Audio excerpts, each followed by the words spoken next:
যেই দিনটি আমাদের কাছে নতুন বছরের নতুন একটি দিন হিসাবে পরিচিত।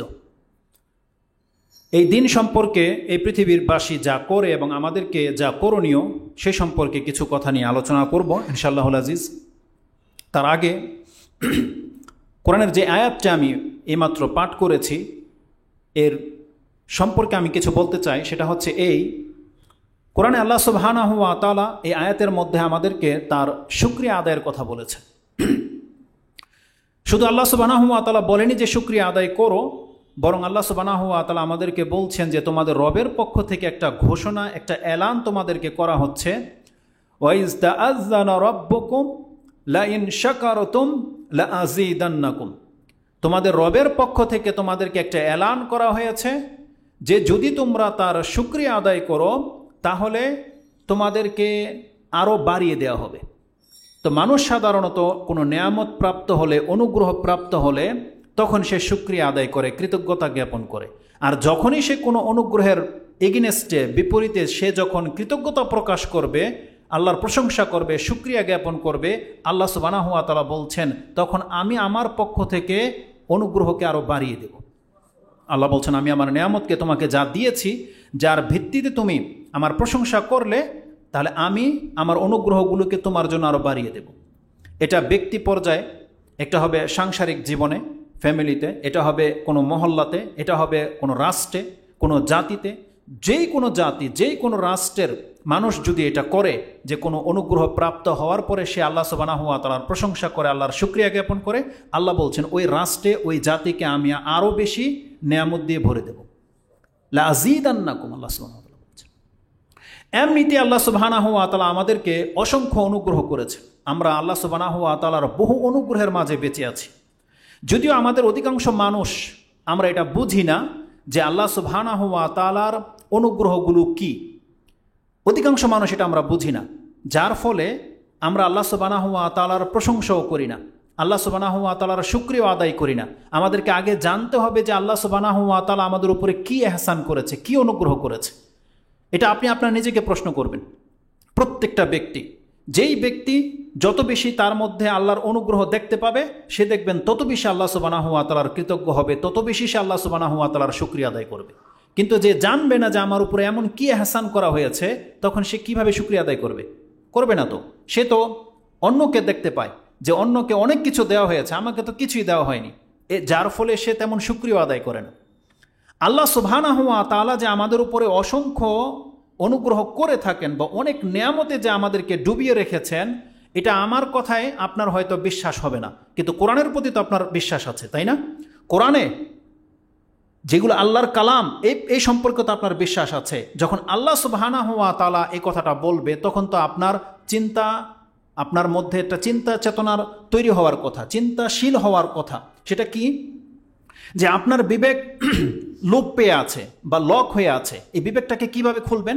কোরআনের একটি আয়াতকে কেন্দ্র করে। কোরআনে আল্লাহ সুবহানাহু ওয়া তাআলা দুইটি জায়গায় এই জুমলাটা ব্যবহার করেছেন। একটি আপনি পাবেন সূরা ইব্রাহিমের 34 নম্বর আয়াতে, এবং আরেকটি আয়াত আপনি পাবেন সেটা হচ্ছে সূরা নাহল 16 নম্বর সূরার 18 নম্বর আয়াতে। আল্লাহ সুবহানাহু ওয়া তাআলা তাতে বলছেন ওয়া ইন তাউদ্দু নি'মাতাল্লাহি লা তুহসুহা, যদি তুমি আল্লাহ সুবহানাহু ওয়া তাআলার নেয়ামতকে গণনা করো তাহলে গণে তুমি শেষ করতে পারবে না। এই আয়াতটা আল্লাহ সুবহানাহু ওয়া তাআলা প্রত্যেক মুসলিম, প্রত্যেক ব্যক্তি, প্রত্যেক মানুষকে করেছে যে মানুষ, তুমি যদি তোমার প্রতি এহসানগুলো যদি গণনা করো তাহলে তুমি কোনোদিন গণে শেষ করতে পারবে না। কথাটা যেহেতু আল্লাহ সুবহানাহু ওয়া তাআলা বলেছেন, এটা হচ্ছে আমাদের প্রতিপালক রব বলেছেন, এই কথাটা চূড়ান্ত সত্য। যেহেতু আল্লাহর কথা, এখন আপনি এটাকে বোঝার চেষ্টা করেন। যেহেতু আমার রব বলেছে যে আমি যদি আল্লাহর অনুগ্রহগুলোকে গণনা করি তাহলে গুণে শেষ করতে পারবো না, তাহলে একবার দেখি আল্লাহ আমার উপরে কি এহসানগুলো করেছে, কি অনুগ্রহগুলো করেছে। তখন গিয়ে আপনার এক একটা করে মাথা খুলবে যে আল্লাহ আপনার উপরে কি এহসান করেছে। তখন আপনি নজরকে ফিরাবেন পুরো পৃথিবীকে, তখন ওই দৃষ্টিতে দেখবেন যে অন্য কে কি পেয়েছে আর আপনি কি পেলেন। তখন আপনার বিবেক আস্তে আস্তে খুলবে। আর কিছু ইঙ্গিত আল্লাহ সুবহানাহু ওয়া তাআলা কোরআনে করে দিয়েছে যে আল্লাহ ভালো করেই জানে এগুলো যে নেয়ামত, এগুলো যে অনুগ্রহ, এটা কোনোদিন মানুষ তার অন্তর দিয়ে ফিল করতে পারবে না।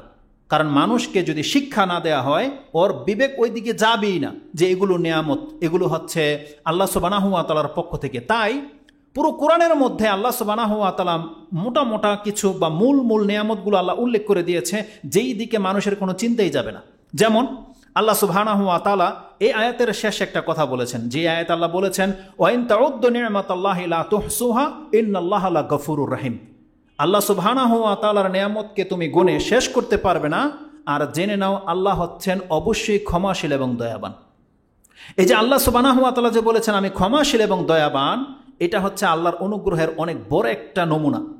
আল্লাহ সুবহানাহু ওয়া তাআলা কেন বলেছে যে আমার নেয়ামতের পরে যে আমি ক্ষমাশীল এবং দয়াবান, তার মানে আল্লাহ সুবহানাহু ওয়া তাআলা বুঝাতে চাচ্ছে বান্দা তোর শত ভুলের মাঝেও তোকে আমি বাজিয়ে রেখেছি, ক্ষমা করে থাকি, তোকে আমি রিজিক দিয়ে থাকি। তোর অনেক পাপ অনেক জুলুম তোর জীবনে আছে, তারপরও আমি আল্লাহ তোকে রিজিক দিয়েই যাচ্ছি, কারণ আমার প্রতি যেহেতু বিশ্বাস নিয়ে আসার পরেও তোর মধ্যে এই ত্রুটি, উচিত ছিল তোকে রিজিক থেকে মাহরুম করে দেয়া। কিন্তু আল্লাহ বলছেন ইন্নাল্লাহা লাগাফুরুর রহিম। কেন এই আয়াতের মধ্যে এই যে ক্ষমা করা, দয়া করা, এটা যে আল্লাহর অনুগ্রহের অন্তর্ভুক্ত, কেন এটা আমি বললাম? কারণ এর ব্যাখ্যাটা আপনি পাবেন সূরা ইব্রাহিমের 34 নম্বর আয়াতে। আল্লাহ যে আমাদের উপরে কত কি অনুগ্রহ করেছে সেটা ওই আয়াতগুলোতে কয়েকটা কথা আছে। যেমন আল্লাহ সুবহানাহু ওয়া তাআলা সূরা ইব্রাহিমের 33-32 থেকে নিয়ে আপনি যদি পড়েন তাহলে দেখতে পাবেন যে আল্লাহ বলেছেন আল্লাহুল্লাযী খালাকাস সামাওয়াতি ওয়াল আরদ ওয়া আনজালা মিনাস সামাই মাআন ফাআখরাজা বিহি মিনাস সামারাতি রিজকাল লাকুম ওয়া সাখখারা লাকুমুল ফুলকা লিতাজরি ফিল বাহরি বিআমরিহি ওয়া সাখখারা লাকুমুল আনহার ওয়া সাখখারা লাকুমুশ শামসা ওয়াল কামারা দাইবাইনি ওয়া সাখখারা লাকুমুল লাইলা ওয়ান নাহার ওয়া আতাকুম মিন কুল্লি মা সাআলতুমুহু ওয়া ইন তাউদ্দু নি'মাতাল্লাহি লা তুহসুহা ইন্নাল ইনসানা লাযালুমুন কাফফার। এটা হচ্ছে বলার অর্থ। আল্লাহ বলছেন যে আমি আকাশ এবং জমিনকে সৃষ্টি করেছি, আকাশ থেকে আমি পানি বর্ষণ করি যাতে করে তোমাদের জন্য রিজিক বের হয়ে আসে। আমি তোমাদের জন্য পানিকে, সমুদ্রকে এমন করে দিয়েছি যাতে নৌকা, জলযান চলতে পারে, আর তোমরা ওগুলোর মধ্যে আরোহণ করতে পারো এবং ভারী ভারী কিছু তা দিয়ে বহন করে নিতে পারো। এবং আমি তোমাদের জন্য নহর প্রবাহিত করে দিয়েছি, আল্লাহ বলছে। এবং আমি তোমাদের জন্য সূর্য এবং চন্দ্রকে একের পর এক তোমাদের কাছে আসে, আমি সেই নিদর্শন করে দিয়েছি। এবং রাতকে, দিনকে তোমাদের জন্য আমি মুসাখখার করে দিয়েছি, যে একের পর এক তোমাদের কাছে আসে। রাতে আপনি ঘুমাতে পারেন আরামে, দিনে আপনার জন্য কাজের ব্যবস্থা করে দেওয়া হয়েছে। আল্লাহ বলছেন এগুলো প্রত্যেকটা এমনিতে সৃষ্টি করা হয়নি, বরং এগুলো তোমার ফায়দার জন্য সৃষ্টি করা হয়েছে। তারপর আল্লাহ শর্ট করে দিচ্ছেন ওই আয়াত দিয়ে, যেটা 34 নম্বরে রয়েছে। আল্লাহ বলছেন ওয়া আতাকুম মিন কুল্লি মা সাআলতুমুহু, তোমরা যা কিছু আল্লাহর কাছে চাইতে, তোমার নিঃশ্বাসের প্রয়োজন, অক্সিজেনের প্রয়োজন ছিল, তোমার খাদ্যের প্রয়োজন ছিল, তোমার যৌন ক্ষুধার নিবৃত্তের প্রয়োজন ছিল, তোমার আরাম আয়েশের জন্য ঘরবাড়ির প্রয়োজন ছিল, আল্লাহ বলছেন তুমি যা চাইতে তোমার রবের কাছে, তা সব কিছু আল্লাহ তোমাদেরকে দিয়েছে। এটা বলার পর আল্লাহ বলছেন ওয়াইন তাউদ্দু নি'মাতাল্লাহি লা তুহসুহা, যদি তুমি আল্লাহর নিয়ামতকে গণনা করো তাহলে গুণে শেষ করতে পারবে না। তারপরে আল্লাহ বলছেন ইন্নাল ইনসানা লাযালুমুন কাফফার, নিশ্চয়ই মানুষ হচ্ছে জালেম এবং অকৃতজ্ঞ। এই আয়াতের মধ্যে দুইটা গুণ বলা হয়েছে, যে মানুষ হচ্ছে জালেম এবং অকৃতজ্ঞ। আর সূরা নাহলের মধ্যে ওই রিপ্লাই করে আল্লাহ বলছেন ইন্নাল্লাহা লাগাফুরুর রহিম, আর আল্লাহ হচ্ছেন ক্ষমাশীল এবং দয়াবান। তার মানে তোমার জুলম, তোমার অকৃতজ্ঞ থাকা সত্ত্বেও আল্লাহ তোমাদেরকে এখন পর্যন্ত বাঁচিয়ে রেখেছে, এখন পর্যন্ত তিনি তোমাদেরকে রিজিক দিয়েই যাচ্ছেন। এটা হচ্ছে আল্লাহ সুবহানাহু ওয়া তাআলার অনুগ্রহ। কেন এই অনুগ্রহগুলোর কথা আপনাকে বলতে হবে? কারণ মানুষ যদি তার অনুগ্রহের কথা স্মরণ হয়ে যায়, তখনই গিয়ে সে কৃতজ্ঞতা অবলম্বন করবে। আর আল্লাহ সুবহানাহু ওয়া তাআলা আমাদেরকে তো জানিয়েছেই, স্বয়ং মুহাম্মদুর রাসূলুল্লাহ সাল্লাল্লাহু আলাইহি ওয়াসাল্লাম যার কাছে কোরআন নাজিল হয়েছে, তার শুকরিয়াটা যেন অন্তঃস্থল থেকে হয়, গভীরভাবে হয়। এজন্য আল্লাহ সুবহানাহু ওয়া তাআলা খাসভাবে রাসূলুল্লাহ সাল্লাল্লাহু আলাইহি ওয়াসাল্লামের উপরে যতগুলো অনুগ্রহ করা হয়েছে, তার মধ্যে সবথেকে বড় বড় অনুগ্রহগুলো কি, এটা মুহাম্মদ সাল্লাল্লাহু আলাইহি ওয়াসাল্লামকে বিভিন্ন আয়াতে আল্লাহ স্মরণ করিয়ে দিয়েছে। আল্লাহ বলছে তোমাকে নবুয়ত দিয়েছে, এটা তোমার উপর সবথেকে বড় অনুগ্রহ। আল্লাহ বলছে তোমার উপর আমি কোরআন নাজিল করেছি, এটা হচ্ছে ফাদলুকাল আজিম। আল্লাহ বলছেন মহা অনুগ্রহ করা হয়েছে তোমার প্রতি। কেন? যাতে করে মুহাম্মদ সাল্লাল্লাহু আলাইহি ওয়াসাল্লাম সেই অনুগ্রহগুলো ফিল করে, বুঝতে পারে, এবং যাতে করে তিনি ওই রকমের শুকরগুজার বান্দা হয়। শুধু কি তাই, এই শুকরিয়া আদায় করাটা এটা এত বড় একটা গুরুত্বপূর্ণ ব্যাপার। আপনি যদি কোনো কাউকে কিছু গিফট দেন, ওই গিফটের যদি কদর তার কাছে না থাকে, ও আপনাকে মূল্যায়ন করবে না। আগে তার ওই বিষয়ের কদরটা হতে হবে, তাকে যা দেওয়া হলো এটা তার কতটা উপকারে আসবে এটা তাকে আগে জানাইতে হবে। তাকে কত বড় আপনি এহসান করলেন, উপকার করলেন, এটা তাকে আগে বুঝাইতে হবে। যখন সে বুঝে নেবে তখন সে আপনার কৃতজ্ঞতা খুব সুন্দরভাবে আদায় করবে, তখন আপনার শুকরিয়াটা খুব ভালো করে আদায় করবে। যার ফলে আল্লাহ সুবহানাহু ওয়া তাআলা, রাসূল সাল্লাল্লাহু আলাইহি ওয়াসাল্লাম বলছেন, কোনো ব্যক্তিকে আল্লাহ জান্নাত দেবে না যতক্ষণ পর্যন্ত তার উপরে কত বড় এহসান করা হয়েছে এটা তাকে না জানাবে, ততক্ষণ পর্যন্ত তাকে জান্নাত দেবে না। এই হাদিসটা আপনি নিয়ে নেন। ইমাম বুখারী রাহিমাহুল্লাহ তিনি তার কিতাব, এটা তিনি কোট করেছেন, তিনি তার কিতাবের কিতাবুর রিকাক, এটা হচ্ছে 81 নম্বর অধ্যায়, তার 51 নম্বর পর্বে আল্লাহ সুবহানাহু ওয়া তাআলা এই রাসূলুল্লাহ সাল্লাল্লাহু আলাইহি ওয়াসাল্লামের মাধ্যমে আমাদেরকে যে তথ্যটা দিয়েছেন, ইমাম বুখারী রাহিমাহুল্লাহ তিনি তার কিতাবুর রিকাকে উল্লেখ করেছেন। হাদিস হচ্ছে 6000, হাদিস হচ্ছে 6569 নম্বর হাদিস।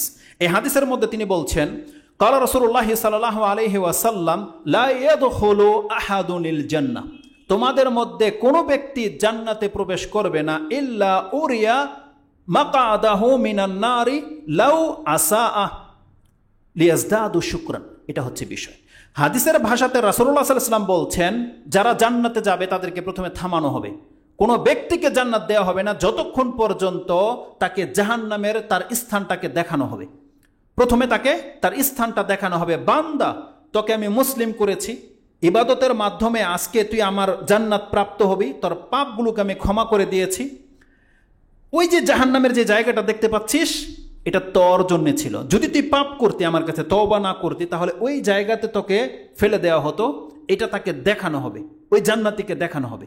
যদি তুই ঈমান না নিয়ে আসতি, সৎকর্ম না করতি, যদি অসৎ কাজ করতি, তাহলে ওই জায়গাটা তোর জন্য বরাদ্দ ছিল। রাসূল সাল্লাল্লাহু আলাইহি ওয়াসাল্লাম বলছেন, কেন তাকে জায়গাটা দেখানো হবে? লিয়াজদাদু শুকরান, যাতে করে এখন সে আল্লাহর অধিক মাত্রায় শুকরগুজার বান্দা হতে পারে। যখন সে জাহান্নাম দেখে নেবে আর লেলিহান আগুন, তখন তার ফিল হবে যে আল্লাহ তাকে ক্ষমা করে দিয়ে কত বড় এহসান করেছে। তখন একজন মুসলিম, যেই ব্যক্তি হত দরিদ্র ছিল এই জমিনে, সেই জান্নাত প্রাপ্ত হওয়ার পরে সে বুঝতে পারবে যে আল্লাহ আমাকে মানুষ করে জন্ম দিয়ে, মুসলমানের ঘরে জন্ম দিয়ে, ইসলাম দিয়ে ক্ষমা করে আল্লাহ আমার উপরে কত বড় এহসান করেছে যে আজকে আমাকে জাহান্নামের আগুন থেকে মুক্ত করে আমাকে জান্নাতটা দিয়ে দিয়েছে। লিয়াজদাদু শুকরান, রাসূল সাল্লাল্লাহু আলাইহি ওয়াসাল্লাম বলছেন, যাতে করে তারা শুকরিয়াটা খুব উত্তমভাবে হয়। ওয়ালা ইয়াদখুলু আন-নারু আহাদুন, আর রাসূল সাল্লাল্লাহু আলাইহি ওয়াসাল্লাম বলছেন, কোনো ব্যক্তি ততক্ষণ পর্যন্ত জাহান্নামে যাবে না ইল্লা উরিয়া মাকআদাহু মিনাল জান্নাহ লাউ আহসানা। প্রত্যেকটা জাহান্নামী যদি সে ভালো কাজ করত, তাহলে জান্নাতে তার কোন জায়গাটাতে সে তাকে আল্লাহ দিত, ওই জাহান্নামীকে সেই জায়গাটাও দেখানো হবে যে রাগ, তোর একটা জায়গা ছিল জান্নাতে, বরাদ্দ ছিল, যেটা তোর অসৎ কাজের কারণে, কুফরি করার কারণে এটা হারিয়েছিস। ওই জায়গাটা দেখে নে যে কত দামি সেই জায়গাটা ছিল। কেন? লিয়াকুনা আলাইহি হাসরাত, লিয়াকুনা হাসরাতুন আলাইহি হাসরাতুন। রাসূল সাল্লাল্লাহু আলাইহি ওয়াসাল্লাম বলছেন, যাতে করে তার আক্ষেপ হয়, যাতে করে তার কষ্টটা আরো বেশি হয় যে আমি কি পাওয়ার জন্য কি ছেড়ে দিয়েছিলাম, আমি আজকে কি হারিয়েছি, এই আফসোসটা যেন তার জাগে। এই জন্য রাসূলুল্লাহ সাল্লাল্লাহু আলাইহি ওয়াসাল্লাম বলছেন, প্রত্যেকটা ব্যক্তিকে জান্নাত এবং জাহান্নাম দেওয়ার আগেই তাকে আসল স্থান দেখানো হবে। কেন? লিয়াজদাদু শুকরান। এই জন্য আল্লাহ সুবহানাহু ওয়া তাআলা তার পক্ষ থেকে আমাদেরকে নেয়ামতগুলোকে বিভিন্নভাবে স্মরণ করিয়ে দিয়েছে যে আল্লাহ আমাদের উপরে কত বড় ইহসান করেছে। কেন? যাতে করে আমরা শুকরগুজার বান্দা হই। এই হাদিসটাতে আগে বাড়ার আগে এখানে একটা কথা বলে দিই। গত কয়েকদিন আগে আবারও এক ভাই ওই কথাটাকে রিপ্লাই করেছে। আজ থেকে কয়েক মাস আগে আপনারা হয়তো জানেন, কোনো এক মন্ত্রী পরিষদের কোনো এক ব্যক্তি একটা স্ট্যাটাস দিয়েছে বা পেপারে এটা লেখালেখি হয়েছে যে আমাদের দেশের প্রধানমন্ত্রী জান্নাতে তার হক আছে। এই হেডলাইনটা এমনই যে জান্নাতে আমাদের দেশের প্রধানমন্ত্রীর হক আছে। যারা তার বিপক্ষে, যারা তাকে পছন্দ করেন না, আপনারা কি মনে করেন এ কথা কি সত্য না মিথ্যা? একটু আগে হাদিস শুনিয়েছি, এখন তো বিবেক খুলে যাওয়ার কথা ছিল। আমি তো মনে করি কথা তো সত্য। কথা সত্য নয়? সেই নেতা যেই হোক, সে মহাব্বত করে বলেছে, কিন্তু সে কিন্তু বাড়াবাড়ি কিছু বলেনি, সে সত্যটাই বলেছে, যদিও সে কোরআন হাদিস জানে না। তারপর নিজের আবেগে বলে দিয়েছে যে জান্নাতে প্রধানমন্ত্রীর হক আছে। আর সুবহানাল্লাহ, প্রধানমন্ত্রীর কেন, জান্নাতে প্রত্যেকটা আদম সন্তানের হক আছে, প্রত্যেকটা আদম সন্তানের।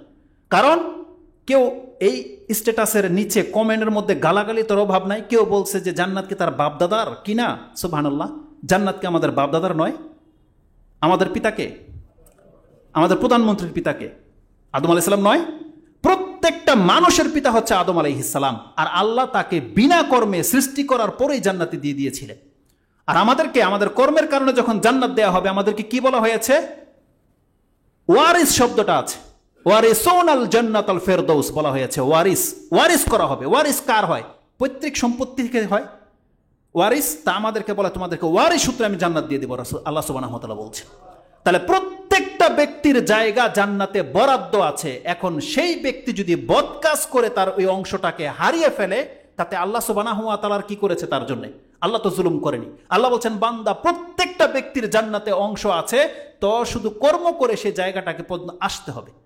শুকরগুজার বান্দা হয়ে শুধু ওই জায়গাটাটুকু আসতে হবে, যাতে কোনোভাবে সেটা অস্বীকার তুই না করিস, কোনোভাবে সেটা না হারাস। ওই কর্ম করতে হবে না। যদি কোনো ব্যক্তি ওই কাজে লিপ্ত হয়, তাহলে সে তার অংশ কিন্তু হারাবে। তাহলে এই হাদিসের উপরে ভিত্তি করে বলছে প্রত্যেকটা মুসলিম নয়, প্রত্যেকটা কাফেরের জন্য আল্লাহ জান্নাত বরাদ্দ করে রেখেছে। হাদিসে এমনটাও রয়েছে, রাসূল সাল্লাল্লাহু আলাইহি ওয়াসাল্লাম বলছেন জান্নাত ফাঁকা থাকবে কিন্তু জাহান্নাম পূর্ণ করে দেওয়া হবে। জান্নাত ফাঁকা কেন থাকবে? ওই যে যেই লোকগুলোর জন্য জান্নাতে বরাদ্দ রাখা হয়েছিল, তারা তো সেই জায়গাগুলোতে যেতে পারবে না, তাদেরকে জাহান্নামে ফেলে দেওয়া হবে। চিরকালের জন্য যারা জাহান্নামে থাকবে, ওই জায়গাগুলোকে ফিল আপ করার জন্য রাসূল সাল্লাল্লাহু আলাইহি ওয়াসাল্লাম বলছেন আল্লাহ জান্নাতের মধ্যে ভিন্ন আরেকটা জাতি সৃষ্টি করবে, যাদেরকে ওই জায়গাগুলোকে আল্লাহ দিয়ে দিবে। তাহলে আমরা আমাদের কর্মের কারণে সেই জায়গাগুলো যেন না হারাই। আল্লাহ যেন আমাদেরকে তৌফিক দান করে যে আমাদের বরাদ্দকৃত জায়গায় যেন আমরা গিয়ে যেতে পৌঁছতে পারি। তো এই হাদিসটা দিয়ে আমি যেটা আপনাকে দেখাতে চাচ্ছি, যে আমাদেরকে আল্লাহ সুবহানাহু ওয়া তাআলা তার বিভিন্ন নিয়ামতকে স্মরণ করিয়ে দিয়েছেন, যাতে করে আমরা তার শুকরগুজার বান্দা হই। এবং এটাতে মুমিন বান্দাদের ফায়দাও আছে। যারা প্রকৃত মুমিন মাঝে মাঝে গাফেল হয়ে যায়, যখন তারা সেই নিয়ামতের কথা শুনতে পায়, জানতে পায়, বুঝতে পায়, তখন তার আকল খুলে যায়, তখন চট করে সে সেজদায় পড়ে যায়, তখন চট করে সে আল্লাহর আলহামদুলিল্লাহ তো অবশ্যই বলবে, এবং সে শুকরগুজার বান্দা হয় যে হ্যাঁ আল্লাহ আমার উপর অনেক বড় ইহসান করেছে। এজন্য আল্লাহ সুবহানাহু ওয়া তাআলা এই কথাটাও কোরআনে মুহাম্মদ রাসূলুল্লাহ সাল্লাল্লাহু আলাইহি ওয়াসাল্লামকে জানিয়ে দিয়েছেন, ওয়াযাক্কির ফাইন্না যিকরা তানফাউল মুমিনিন। সূরা আয-যারিয়াত 1 নম্বর সূরার 55 নম্বর আয়াতে আল্লাহ সুবহানাহু ওয়া তাআলা বলছেন যে অবশ্যই আপনি মুমিনদেরকে উপদেশ দেন, স্মরণ করিয়ে দেন, তাদেরকে উপদেশ দেন, নসিহত করেন, কারণ এটা মুমিনদের জন্য ফায়দা বয়ে নিয়ে আসবে। এজন্য আমরা যদি আপনাদেরকে স্মরণ করিয়ে দিই যে মুসলিমের উপর আল্লাহ কত বড় ইহসান করেছে, অবশ্যই এটা আপনার ঈমানের জন্য অনেক বড় একটা ফায়দার কাজ হবে। যার ফলে আপনাকে আমি এটা স্মরণ করিয়ে দিতে চাচ্ছি। এতগুলো কথা কেন বললাম? এটা এই জন্য বলেছি, আমরা একটা বড় বিপদের উপর দিয়ে পার হয়ে এসেছি, এটা সবাই জানেন। নাকি এই বিপদ আপনি ফিল করেননি? এই করোনা যেটা মহামারী, এটা কি আপনার ভয় হয় নাই? আপনি নিজে সাক্ষী যে কত মানুষ মরে গেছে, আপনি নিজে সাক্ষী। কারো আত্মীয় স্বজন মরে গেছে, কারো নিজের ঘরের ফ্যামিলির সদস্য মেম্বার কেউ মরে গেছে, কিন্তু দেখেন আপনাকে আল্লাহ আপনাকে তো মারে নাই, বরং আপনার সেই অসুস্থতা পর্যন্ত, সেই রোগটা পর্যন্ত আপনাকে স্পর্শ করে নাই। আল্লাহ আমাদেরকে বাঁচিয়ে রেখেছে। যখন কোনো ব্যক্তি এটা ফিল করবেন যে আল্লাহ সুবহানাহু ওয়া তাআলা এই মহামারীর মধ্যেও আপনাকে আমাকে সুস্থ করে রেখেছে, এটাকে আপনি আল্লাহর অনুগ্রহ, আল্লাহর দয়া ভাবেন কি ভাবেন না, এটা হচ্ছে বিষয়। যদি এটা আপনার মনে হয় যেটা আল্লাহ সুবহানাহু ওয়া তাআলার পক্ষ থেকে আমাদেরকে দয়া করা হয়েছে, তাহলে আমি মনে করি আপনার শুকরিয়াটা আপনার অন্তঃস্থল থেকে হওয়া উচিত, যে আল্লাহ আমাদেরকে সুস্থ রেখেছে, বাঁচিয়ে রেখেছে, আমরা তার প্রশংসা করি, আমরা বলি আলহামদুলিল্লাহ। এই একটা লাইফ আমাদেরকে নতুন করে দেওয়া হয়েছে বলা চলে। ইনশাআল্লাহুল আজিজ খুব শীঘ্রই হয়তো আল্লাহ সুবহানাহু ওয়া তাআলা দুনিয়া থেকে এই মহামারীটাকে উঠিয়ে নিচ্ছেন, গুটিয়ে নিচ্ছেন। যাদেরকে আল্লাহ সুবহানাহু ওয়া তাআলা বাঁচিয়ে রেখেছেন, যারা এখন পর্যন্ত সুস্থ আছেন, আমরা আল্লাহর কাছে দোয়া করি, আল্লাহ তাদেরকে তুমি আর অসুস্থ করে দিও না, তাদেরকে তুমি আর এই রোগে মৃত্যু দান করো না। আল্লাহ তুমি আমাদেরকে মাফ করে দাও, আমাদেরকে মুক্ত করে দাও। দ্বিতীয় পয়েন্ট যেটা আমি আপনার কাছে তুলে ধরতে চাই, সেটা হচ্ছে যখন আল্লাহ সুবহানাহু ওয়া তাআলা আমাদেরকে আরেকবার চান্স দিয়েছে, আমি এটা চান্স মনে করব, একটা গিফট আল্লাহর পক্ষ থেকে, একটা ছাড়। এখন আমাদের কি করা উচিত? ছাড়টা কিভাবে আমি বলি, যারা মরে গেছে তারা হয়তো আল্লাহ সুবহানাহু ওয়া তাআলার কাছে গিয়ে এই কথাই বলবে, হাত্তা ইযা জাআ আহাদাহুমুল মাউত ক্বালা রাব্বিরজিউন। তারা হয়তো বলেছে যে আল্লাহ আমাকে আরেকবার ফিরিয়ে দেন, মাফ করে দেন, ছেড়ে দেন, লাআল্লি আমালু সালিহান ফিমা তারাকতু, যাতে করে যে আমলগুলো আমি করিনি, সৎ কাজগুলো যাতে আমি করতে পারি, আল্লাহ আমাকে আপনি মাফ করে দেন, সুস্থ করে দেন। তারা হয়তো বলেছে, কিন্তু অনেকে মরে গেছে, সে সুযোগ পায়নি। আপনার অন্তর সাক্ষী, আপনার অন্তরের খবর তো আমি জানি না, কিন্তু আল্লাহ জানে। আমি আমার অবস্থাটার উপরে আপনাকে বলতে চাই, সেটা হচ্ছে এই, যারা সত্যিকার অর্থে মুমিন বা সত্যিকার অর্থে যারা এই রোগকে ভয় পেয়েছেন, আপনি কি একবারও বলতে পারবেন যে একটা দিন আপনার এমন হয়েছিল যে আমার ভালো হয়ে যাওয়া উচিত? আমার তওবা করে নেওয়া উচিত, না জানি আমি মরে যাই এ রোগে, এরকম ফিল হয়নি?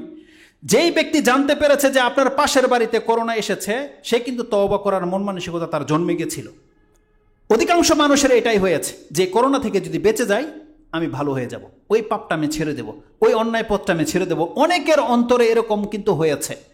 আল্লাহ সুবহানাহু ওয়া তাআলা ওই ব্যক্তির মতো, ইযা জা আহাদাহুমুল মাউতু ক্বালা রাব্বিরজিউন, আল্লাহ আমাকে ছেড়ে দেন, আরেকবার আমাকে পাঠিয়ে দেন, লাআল্লি আমালু সালিহান ফিমা তারাকত, আমি যে কর্মগুলো ছেড়ে দিয়েছি আল্লাহ, এই কর্মগুলো এখন আমি করে আসব। আল্লাহ তো তাদেরকে তো ছাড়েনি, কিন্তু আপনাকে আমাকে ছেড়ে দিয়েছে, আরেকবার একটা চান্স দিয়েছে। আল্লাহ সুবহানাহু ওয়া তাআলা আমাদেরকে সে সৎ কাজের জন্য আরেকটা সুযোগ দিয়েছে। এখন এই সুযোগটা পেয়ে আপনার আমার কি করা উচিত? আমরা কি আবার আগের চরিত্রে ফিরে যাব, নাকি আমাদেরকে এখন মুসলিম হয়ে এই জীবনে বসবাস করতে হবে? যেটা একটা লাইফ আপনাকে দেওয়া হয়েছে, একটা লাইফ, নতুন একটা জীবন, আবার নতুন একটা সময় আপনার কাছে পদার্পণ করেছে। 1441 হিজরি আপনি পার করে 1442 হিজরিতে আল্লাহ আপনাকে এই জমিনে বাঁচিয়ে রেখেছেন। এটা নতুন লাইফ, এটা নতুন সময় আপনি ধরে নেন। এখন আপনি কিভাবে বাঁচতে চান?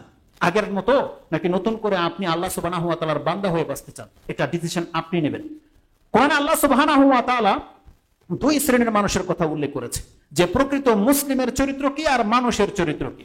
মানুষের চরিত্র সম্পর্কে আল্লাহ সুবহানাহু ওয়া তাআলা একাধিক কথা বলেছে, দুইটা আয়াতের মধ্যে পাশাপাশি এসেছে। বিদায় ওই আয়াতটা আপনার কাছে কোট করছি, যে আয়াতটা আল্লাহ সুবহানাহু ওয়া তাআলা সূরা হুদ 11 নম্বর সূরার 10 এবং 11তে উল্লেখ করেছে। আল্লাহ সুবহানাহু ওয়া তাআলা বলছেন, মানুষের মধ্যে এমন লোক আছে, ওয়ালা ইন আযাকনাহু না'মা বা'দা দাররা মাসাতহু লা ইয়াকুলান্না যাহাবা সাইয়্যাতু আন্নি ইন্নাহু লাফারিহুন ফাখুর।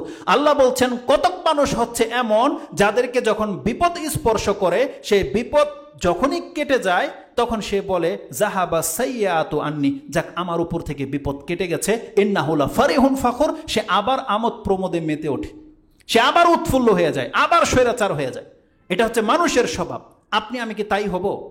আল্লাহ সুবহানাহু ওয়া তাআলা বলছেন, ইল্লাল্লাযিনা সাবারু, তবে যারা ধৈর্য ধারণকারী, যারা আল্লাহর বন্দেগীর উপরে ধৈর্য ধারণকারী, আল্লাহ বলছেন ওয়া আমিলুস সালিহাত, এবং সৎ কাজে লেগে থাকবে, উলাইকা লাহুম আজরুহুম ইনদা রাব্বিহিম উলাইকা লাহুমুল মাগফিরাহ। আল্লাহ সুবহানাহু ওয়া তাআলা তার সম্পর্কে বলছেন, উলাইকা লাহুম মাগফিরাতুন ওয়া আজরুন আযীম, আজরুন কবির। আল্লাহ সুবহানাহু ওয়া তাআলা বলছেন, আল্লাহর পক্ষ থেকে তাকে ক্ষমা করে দেওয়া হবে এবং অনেক বড় পুরস্কার তাকে আল্লাহ সুবহানাহু ওয়া তাআলা করবে। তাহলে যেহেতু আল্লাহ সুবহানাহু ওয়া তাআলা আমাদেরকে রোগ দিয়েছিলেন বা রোগের সিমটম আমাদের মধ্যে এসেছিল, এখন আল্লাহ আমাদের ওই সাইয়্যাত, ওই অনিষ্ট দূর করে নিয়েছে। এখন আমাদেরকে আর উৎফুল্ল আর উদাসীন এবং ওই স্বৈরাচারের মতন হওয়া উচিত নয়।